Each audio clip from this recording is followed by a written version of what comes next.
So on last Thursday, the court ruled that a unanimous jury should not be required to sentence someone to death in the state.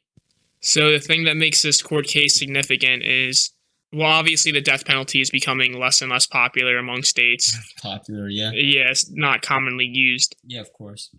And adding on to that, every other state that does have the death penalty, except for Alabama, they all require unanimous decisions from the jury for the death penalty to occur. Right. And I mean, that's honestly, well, I guess it makes sense why it usually has to be unanimous, because I mean it's a pretty tough decision to put someone to death. Yeah, that's a lot of power to give to one. Is it who's going to be judging it now?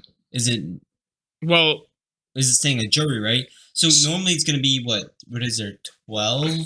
Yeah, you're right. Yeah. So you're right. So now instead of unanimous decision, all the jury needs to be is they have to have just a majority. So instead of it being 12 people that someone's life's in the hands of, it's going to be 7. Yeah. Because you have to have a majority, right? So yeah. It can't be 6, can't be tied. And now here's another little problem with this. Right. In Florida, you have a man named Mark Anthony Poole, right? Mm-hmm. He was sentenced to death years ago with only the majority of the jury, right? Yeah. So under that law back then, he wasn't put to death because it was only with the majority of the jury, right? Right. However, if everything goes through now, he would get the death penalty. So will he get the death penalty now? Well, here's the thing. The Supreme Court in Florida, they just made it so, they just reversed it. They made it so that the law can be reversed. Right. So now it's up to the state lawmakers in Florida to vote on whether they want to do this or not. Right, yeah.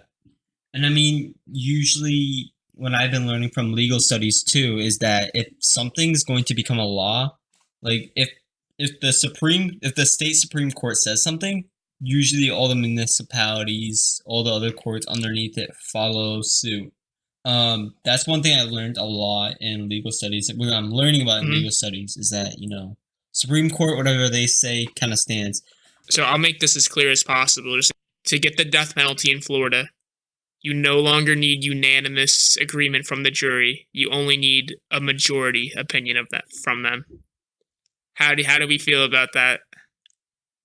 To be honest, it's a really tough decision, I think. I mean, looking at it this way, it's really hard to take put someone's life in the hands of 7 people from 12 is kind of crazy. Mm-hmm.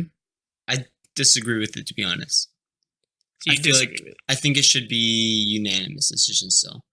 The death penalty itself is such a controversial thing. Well, do you agree with the death penalty in general? Do you think that... That's a hard position to put me in. No, not at all. This is an important topic. Yeah. Do you agree with it? I agree with the death penalty. I think in some circumstances, maybe it's crazy of me to say, but I think that the government, maybe it's helpful if they do have the tools to execute people. I know that sounds kind of weird. I know that sounds morbid, but do you know what I'm saying? Right. I get that, but my question, I feel like it should only be used in scenarios where, it's 100% that the person committed a crime.